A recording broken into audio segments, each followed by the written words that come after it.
Hey guys, day 11 debrief. So, Ponyboy's home at last after the big adventure in the country. And we learn that their house is kind of Grand Central Station. They never lock it, partly because Derry's there and he's Superman, and partly because there's nothing there worth stealing.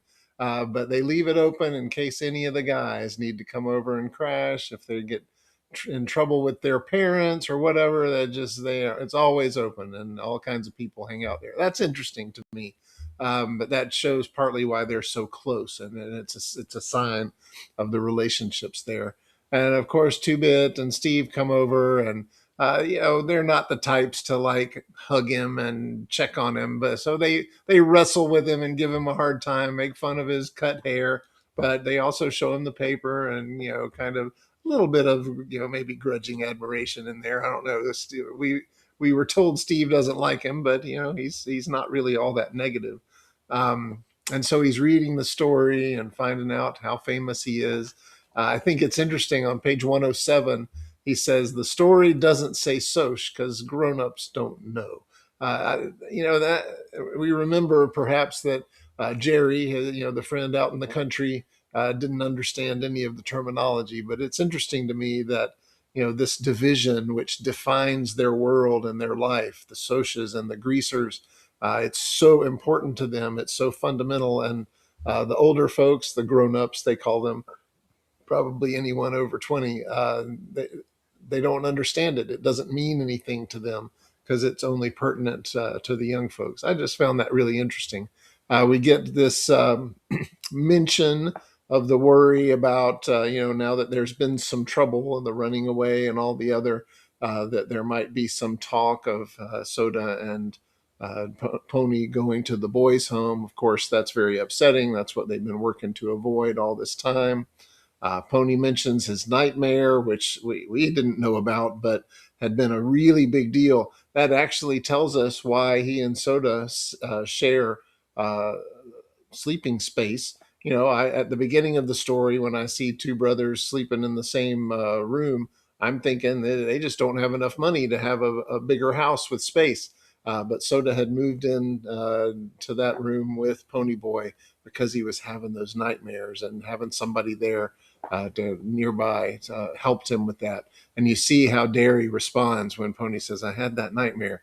I mean, he was scared and upset, and should I take the day off? Which of course he couldn't. They're always really tight on money, but that's interesting. That shows, without telling us so much, it kind of gives us some idea of how much trauma was caused by the loss of their parents. I mean, that is not something you just kind of like, oh, okay, we'll move on. Great losses when you're young really do something to you. It doesn't just evaporate. And so you may be able to relate to carrying sadness or upset or hurt or fear with you, and it bubbling up and random places or in dreams. But clearly, that had really stuck with Ponyboy. And as he's pointed out, they have to just cut off their emotions. They have to be able to be cool. So he probably hasn't had many chances to kind of work through those feelings. A greaser is not going to go to a therapist and talk through things. That's just not a thing for these kind of guys. Um, that there's that little mention, Soda Pop's heart is broken. Um, if you're having trouble reading between the lines, he and his girlfriend uh, had sex, and apparently she got pregnant. Back in the day, again, this was in the 60s, it was very embarrassing to a family if their child got pregnant out of wedlock or when they were young. And so, if they were able, often they would send them away. Oh, she's traveling. Oh, she's going to spend the summer in France. That's what rich people would say, at least. And kind of just send her away so she can have the child, and then, you know, get, maybe give it up for adoption or something so that she can go on. But it was a way to kind of avoid public embarrassment. Um, we've come a long way dealing with that sort of thing, but that was pretty common back then. And the most significant thing I think from this whole section is at the top of 113, when Derry's getting ready for work, and he's like, take aspirins and go easy. If you smoke too much, I'll skin you, and he's kind of fallen back into that, taking care, and it comes out almost as anger. And Ponyboy hears it.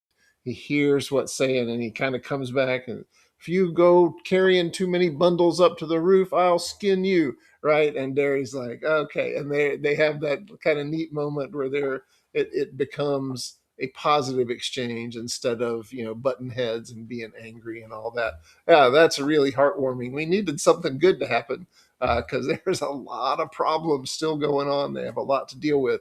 So at least that one point of conflict has been resolved, but still a lot of things up in the air. And now we have the additional worry about Soda and Pony being separated from Derry.